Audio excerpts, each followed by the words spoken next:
Start করতেছি। দেখো, আজকে তোমাদের একটা উৎপাদক বিশ্লেষণের ম্যাথ, এটা ক্লাস 8-এর একটা উৎপাদক বিশ্লেষণের ম্যাথটা খুব সুন্দর করে বলে দিচ্ছি। এটাতে তোমাদের বন্ধু খুঁজতে হবে, কোনটা কার বন্ধু। এখানে দেখছো 4টা ফ্যাক্টর আছে, এই একটা ফ্যাক্টর, এই একটা ফ্যাক্টর, এই একটা ফ্যাক্টর, এই একটা ফ্যাক্টর।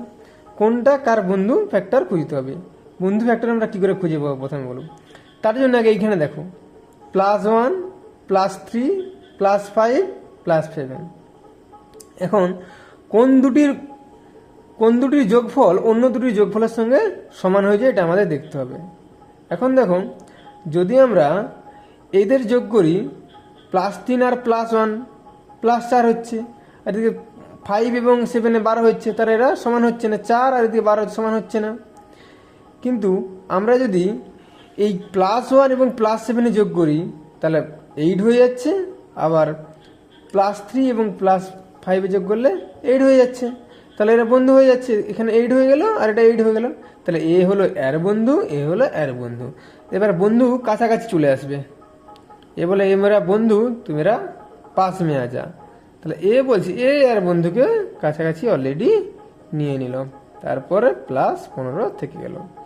এবার বন্ধু তো এর মধ্যে গুণ হয়ে যাবে, এমনি ধারাবাহিক গুণ টাইপের গুণ হয়ে যাবে। গুণ হয়ে গেলে কি হবে না, x² + 7x + 1x +7। আর পরের দুটো আবার এই দুজন বন্ধু গুণ হয়ে যাবে, x² + 5x + 3x +15। আর এই 15 যেমন আছে তেমন +15 থাকবে। দেন আমরা কি করব, এই যে মাঝের দুটি পদকে যোগ করে দেব। x² যোগ করলে কি হবে, 8x হয়ে গেল +7। এখানেও একই কাজ করব, x² + 5x আর 3x এ 8x +15 +15। ঠিক আছে। এরপর আমরা একটা জিনিস দেখব, এই দুটি পদ এবং এই দুটি পদ দুজনেরই সমান আছে, এবং ওই দুটি সমান পদকে আমরা আলাদা একটা নতুন চল দিয়ে ধরে রিপ্লেস করে নেব। কি ধরব, সাপোজ ধরে নিলাম, ধরি x² + 8x সমান আমরা p ধরে নিলাম। এখন তাহলে ওই যে x² + 8x সমান p ধরেছি, তাহলে x² + 8x এর পরিবর্তে আমরা p লিখে দিচ্ছি।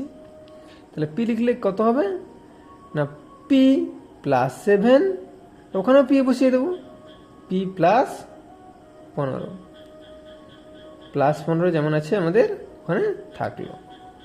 এরপর কি করব, এরপর আবার আমরা ধারাবাহিক গুণ করব, যাকে আমরা পাতিগুণ বলি। p² + 15p + 7p + 15 7 105 +15। এরপর কি করব, এই দুজনের যোগ করে দেবো আর এই দুজনের যোগ করে দেবো। p² এদের যোগ করলে কত হবে, 7 5 12 22p। এদের যোগ করলে কত হবে, 120। ঠিক আছে।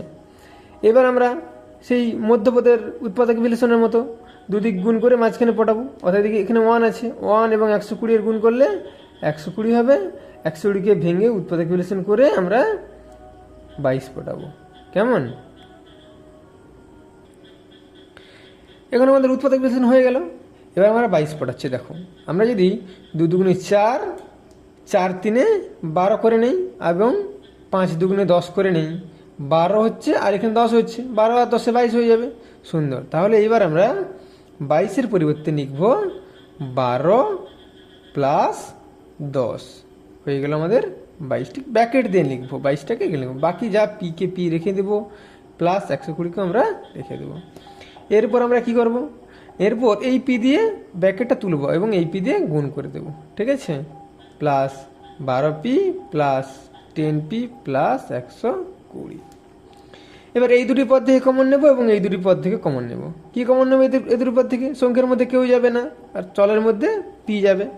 তাহলে পি নিলাম, এখান থেকে পি নিলে কে থাকলো, +12।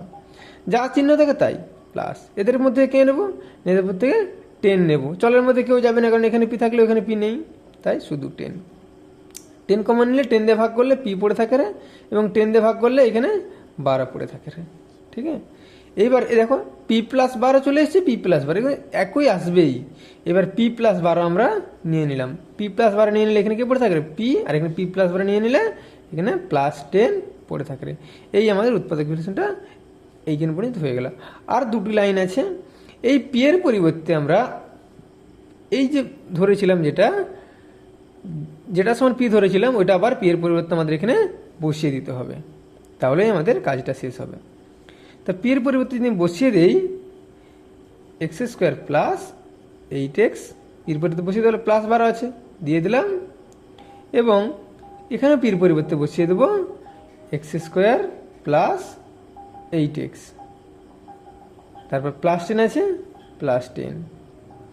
এরপর অনেক অঙ্ক এখানে শেষ হয়ে যায়, অনেক অঙ্কে এরপরে যদি আবার উৎপাদক বিশ্লেষণ যায়, দুদিকে গুণ করে মাঝখানে পটানো যায়, তাহলে তোমাদের আবার করতে হবে। আজকে আপাতত এখানে অবধি প্র্যাকটিস করো এবং শেখো।